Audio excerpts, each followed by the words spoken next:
Hey, what's up, y'all? It's Grandma Dave. Got another, thing to think about. So, I'm having my class revisit our class constitution. Short version is, very first day, we discussed some behavioral expectations, things that they would like to see out of each other. And we sort of left it at that. And what I mean by sort of left it at that is we discussed it, we exchanged these ideas, but we didn't get into ramifications, we didn't get into enforcement, and we also didn't really do much in the way of revisiting it over the course of the year. And we're going to fix that. We're going to revisit our classroom constitution on Monday and Tuesday of this week. I say Monday and Tuesday because I've got A day, B day schedule. So some classes I will see tomorrow, other classes I'll see the next day. Now, their homework assignment over the weekend, and then what we'll do in class, they will provide a list of behavioral expectations that they have for their classmates. These are things that they themselves are willing and able to live up to, and that they expect of their peers. Now, number two,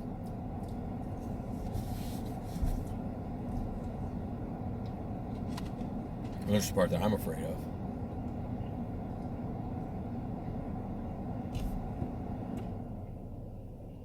They are to provide items, behavioral expectations for me. Because as the instructor, as the teacher, I have the generic responsibility of providing a safe and clean learning environment. I have a generic responsibility of following the state standards to deliver a county-derived curriculum. I have the generic responsibility of delivering said curriculum according to a pedagogy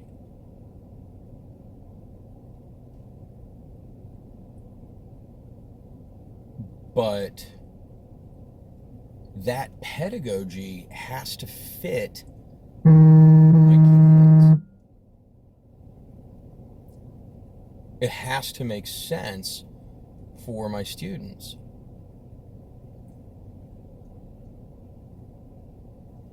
But the real fun part, when we get back. All right, so as promised, here it is, the fun part, part 3. So again, part 1 is they identify behavioral expectations for themselves and their peers. Number 2, identify behavioral expectations for me. And then number 3, identify ways that they are going to support and encourage these behaviors. Well, if you're going to tell a group of high school kids who have probably never really had a civics lesson come up with ways to support your peers to follow the rules that you're coming up with, some weird shit's gonna come out of that. On the one hand, some of your kids are gonna come up with some cool stuff because they know that they're coming up with rules for themselves and they're coming up with punishments and rewards for themselves as well. More on that later. But the whole notion of this is foreign to these kids in many ways. It's a new language. So I take a moment to explain to them the Skinner box, which, yes, if it's not a ska band yet, go. So,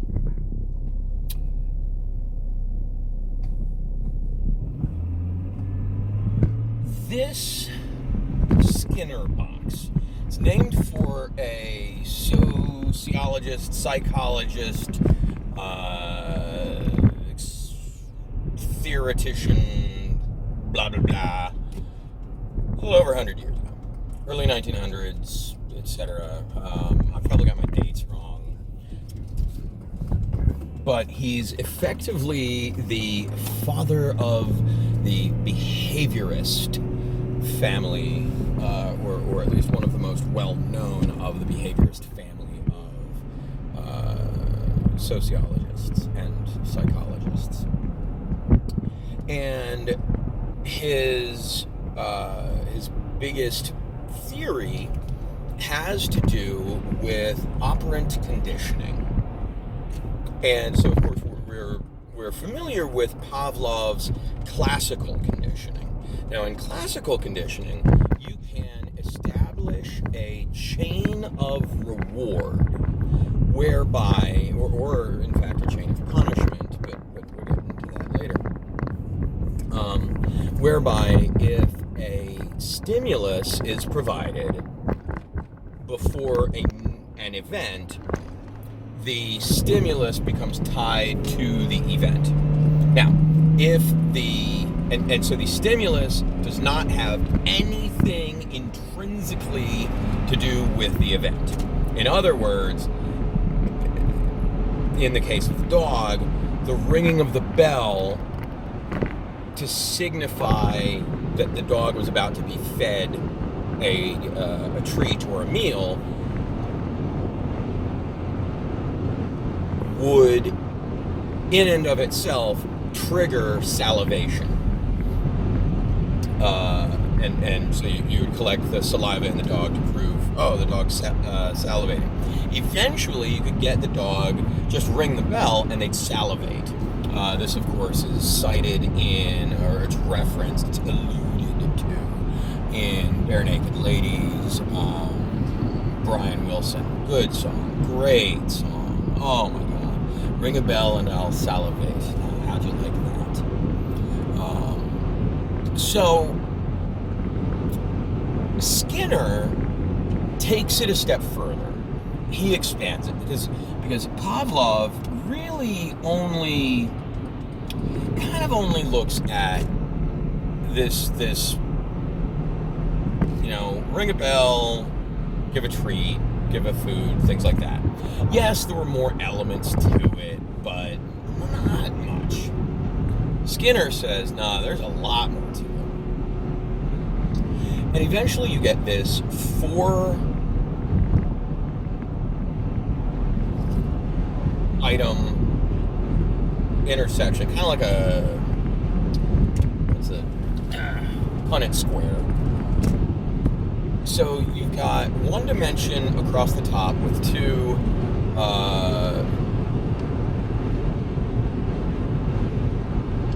positions, two values, and one dimension across the side also with two values. Across the top you have R and P, reward and punishment. Across the side you have plus and minus. You have, in Skinner's parlance, you have positive and negative. I don't like, again, because language is language. Language is fluid. Things change. Word meanings change. So, I am going to try to use the words additive and subtractive. In additive reward and punishment,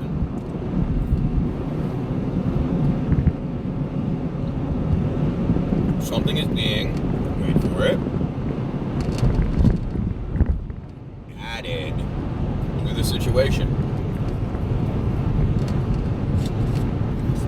In subtractive,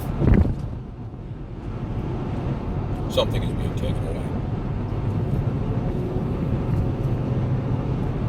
Now, what's being added, what's being taken away? A reward or a punishment for your behavior. Now, if you have done something that I want you to do, I might add, well, so this is where it gets a little bit weird. So positive reward, anyway, in the column of reward, we'll just strike that. Reward is to say, you've done something good, something that I like, you've done something that I like, I want you to do that again. Punishment is, of course, you've done something I don't like, I don't want you to do that again. Now I will engage in some behavior to try to modify your behavior. Tra-la-la. So, let's start with positive reinforcement. Positive reinforcement is Pavlovian classical conditioning. Okay, it's actually not, because it comes after the situation. And classical conditioning is this weird chain that leads up to an event and isn't even necessarily a controllable event. It could be, but it's not necessarily. In the case of salivating for food, the dog has nothing to do with that. You show him food, we're going to salivate. You ring the bell before providing the food. Eventually the dog says, bell, food, aha, salivate, yoo-hoo! If you start thinking, humans, we're amazing. If we start thinking about food, yeah, I bet, you know what? I bet several of you right now can already feel the muscles in the back of your mouth tightening as your salivary glands release saliva. In fact, I bet quite a few of you, as you saw me enjoying these wonderful, starchy, now this particular one's a little bit flimpy, but wonderful, starchy, salty, oily,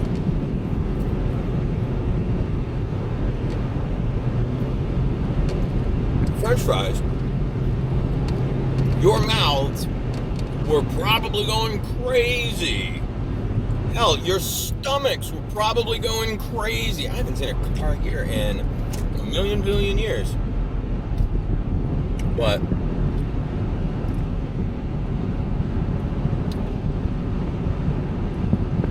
nevertheless,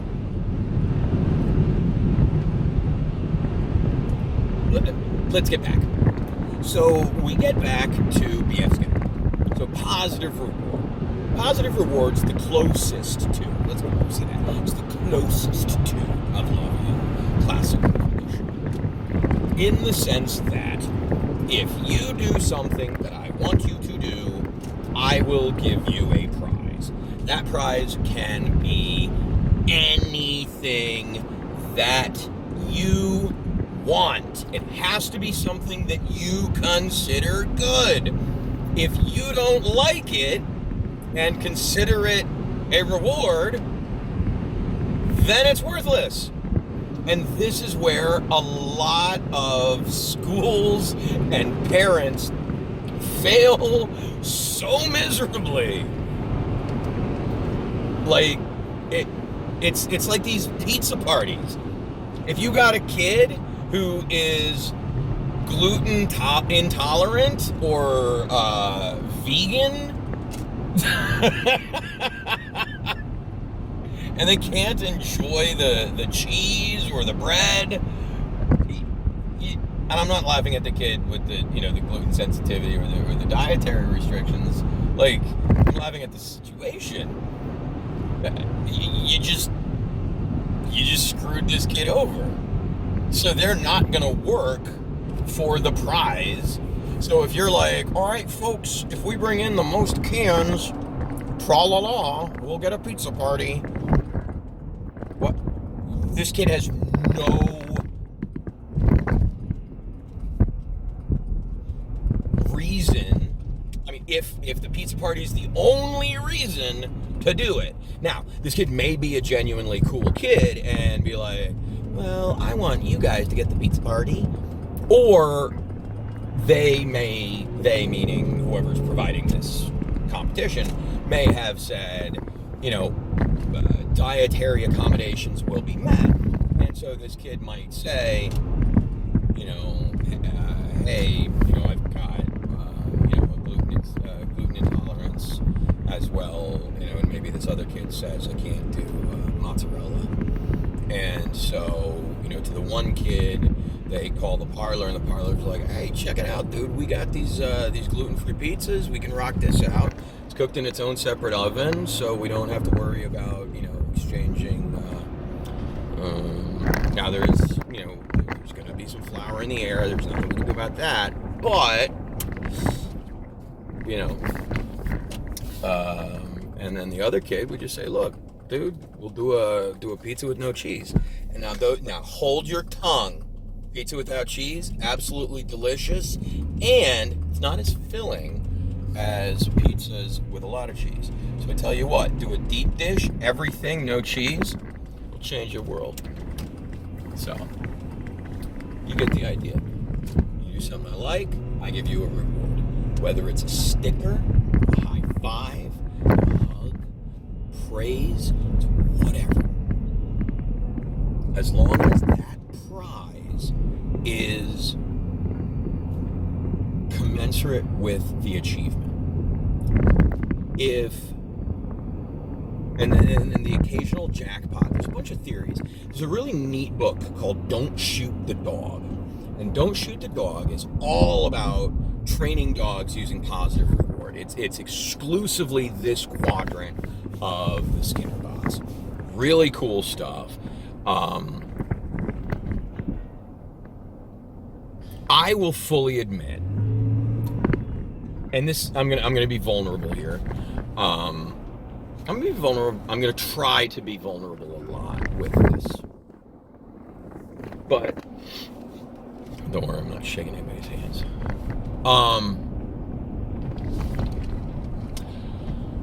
I do not do as good a job of this as I want to. I have known since 2005 that the best way to train a dog, for example, is through positive reinforcement. And yet, I will still yell at my dog. I will still sometimes raise my voice at my kid. It's nuts. Now, negative reinforcement is really weird. It's kind of hard to understand. But think of it as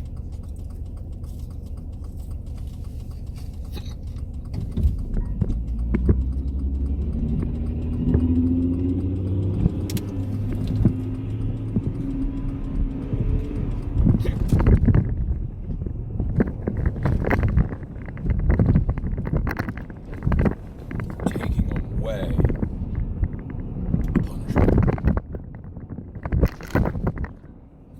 So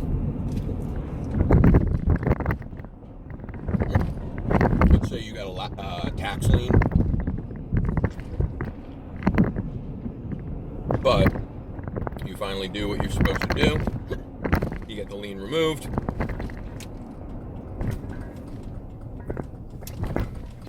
That is negative reinforcement, or subtractive reinforcement, as I like to say. Let's say that you are tied up, literally, in handcuffs, because you are fighting, as in struggling.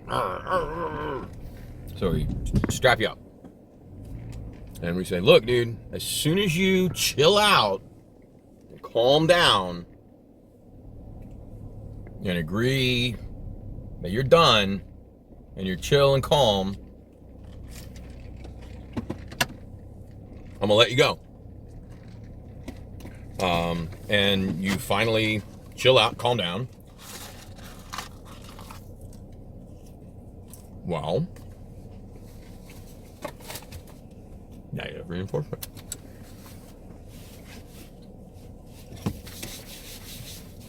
And in part 3, we'll talk about punishment. All right, part 3. Now, part 3, it's all about punishment. Punishment, again, can be additive or subtractive. Pardon me.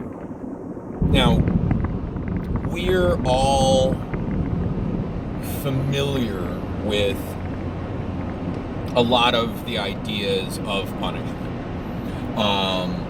So let's say that you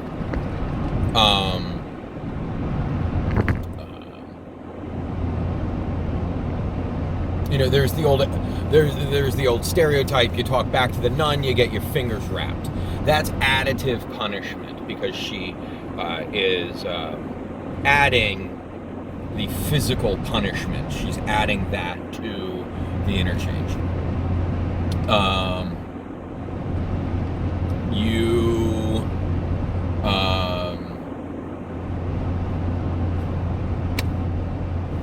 talk back to a police officer and they throw you in cuffs. It's unconstitutional, but it happens far too often anyway.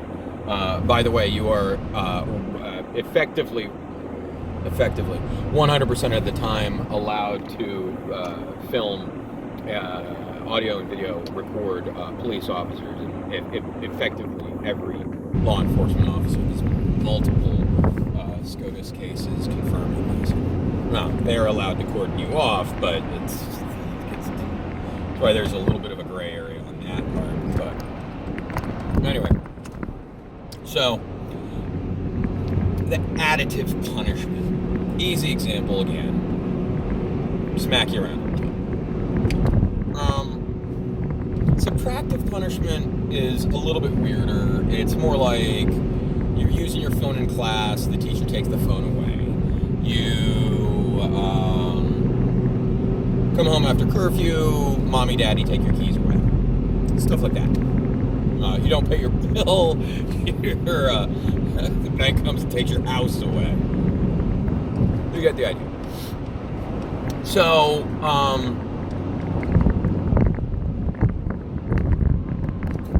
when presenting this to the students, of course the big question is, well, which one is the most effective? And wouldn't you know, a lot of the students tend to think that positive or additive punishment is the most effective.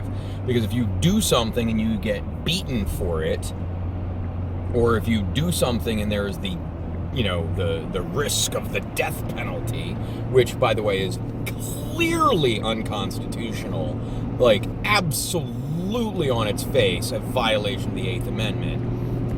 There is no interpretation of it where it's not, and yet you have the courts repeatedly bending over backward to fulfill a bloodlust, where they just patently ignore the both text and intention of the Eighth Amendment. But again, that's a different rant. So, getting back on it. A lot of kids think, a lot of people think that additive punishment is, the way to go. And it's not. It's simply not. And we actually know this because basically every study that's been done on it tells us so. There are a few studies that tell us that it's, at times successful, but for the most part, it's just not. What it is successful at doing is costing a lot of money and time, because the only way... So the first thing that it does is it encourages the criminal to... Because it doesn't stop them from doing it again. It encourages them from not getting caught while doing it again.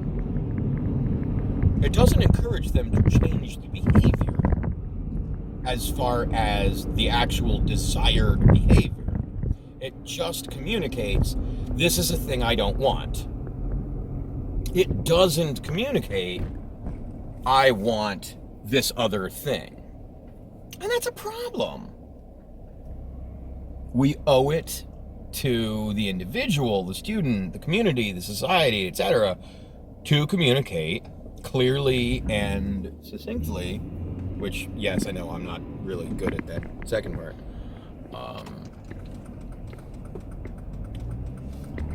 What it is that we want them to do.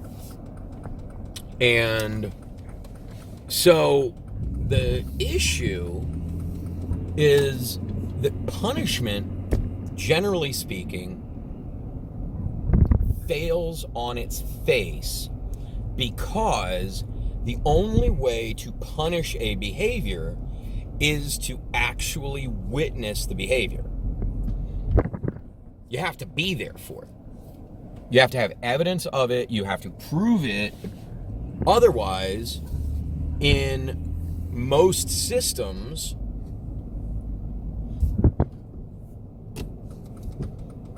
the accused, the individual, the blah, blah, blah, the whatever, is going to find a way, for good or bad, of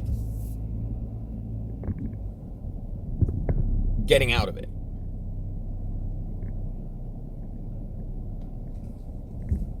And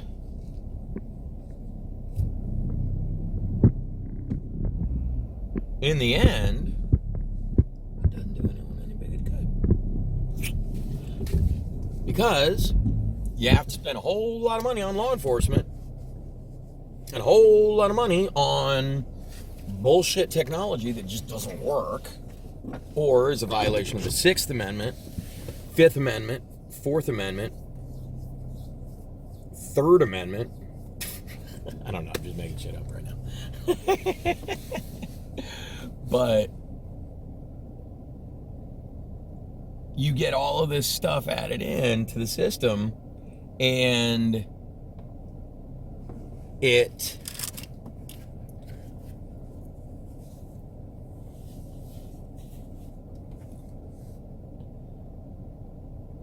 doesn't actually help. Doesn't solve anything. So let's look at the other half of the box. Let's look at the reward box. When people do the right thing, what do we do for them?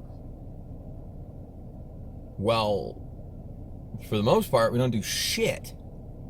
And I was thinking about this just now. Like,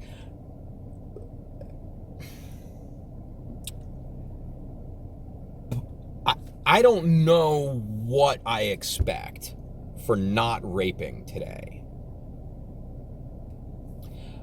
I don't know what I expect for not murdering today.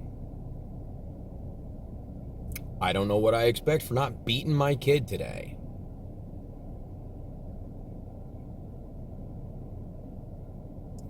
There are so many things wrong that I could have done today. And I probably did a whole lot of wrong things today, but I also did a lot of really good, cool things today. Some of them out of the ordinary, some of them totally ordinary. So how do we pick and choose? And who picks and chooses? Who does that? I'm going to clean the lens real quick. That was an epic fail. Stand by.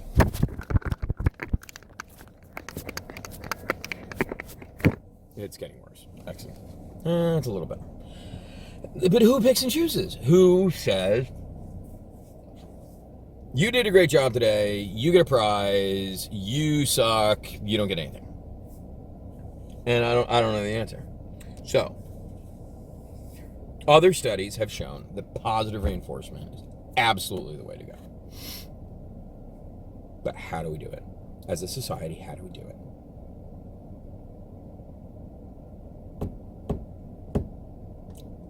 How do we do it? How do we say, City of Baltimore, you lowered the rate at which you murdered each other? Have a cookie. How do we say, I mean, the auto insurance industry has figured it out. You plug in the little dongle into your OBD2 port, and it says, "Holy shit, you're not raising our, everybody else's rates. I'm going to lower yours." Cool.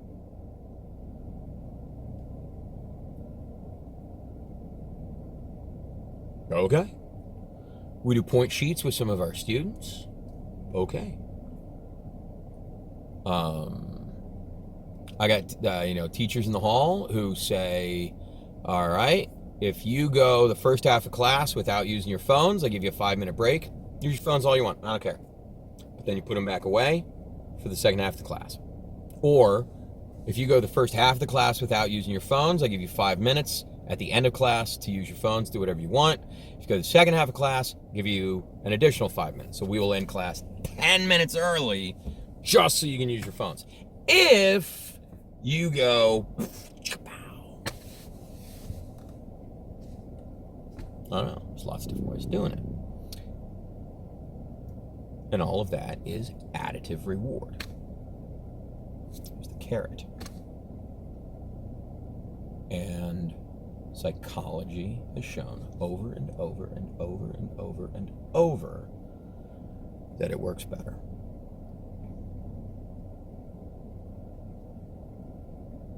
So how do we do it?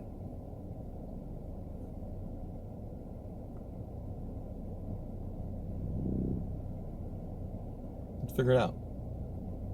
Together we will win.